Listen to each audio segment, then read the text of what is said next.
so friends এতিয়া আমি পিঠা লাড়ু আনিব গৈছোঁ জানেইতো আপোনালোকে এয়া বিপণৰ ক্ষেত্ৰ আৰু বিহুত এনেই প্ৰত্যেক বছৰে আইতা থাকে আইতাই পিঠা বনায় কিন্তু আইতাটো নাই যোৱা বছৰ মানে মামীহঁতেও পৰা নাছিলে বনাবৰ কাৰণে এবছৰ হোৱা নাছিল এতিয়াতো আইতা এবছৰ হৈ গ'ল বাৰু কিন্তু এয়া চুঙা পিঠা চাওক সেইকাৰণে মাওতো অকলে নোৱাৰে কোনো নাই কাম কৰা মানুহ এতিয়া নাই দুমাহ অকলেই কৰিছে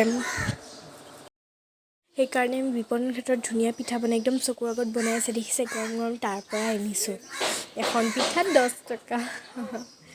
তেল পিঠাটো 10 টকা আৰু নাৰিকলৰ তিল পিঠাটো এয়া চুঙা পিঠা 250 চ' সকলোকে মোৰ ফালৰ পৰা মাঘৰ বিহুৰ শুভেচ্ছা যাচিলোঁ এয়া তেল পিঠা খাওঁ লাগিছে আপোনালোকক খাওঁ লাগিছে নাই এয়া মাঘৰ বিহু আহিল মইনা মাঘৰ বিহু আহিল ছাৰ মোৰ মাতটো ভাঙি আছে দেই আৰু উকাৰ দিনা ব্লগ নবনালোঁ বাৰু চ' এতিয়া সেইকাৰণে আপোনাক দেখালোঁ এই ভিডিঅ'টো চাওকচোন ক্লিপটো মই উৰুকাৰ দিনা কি যে কৰিছোঁ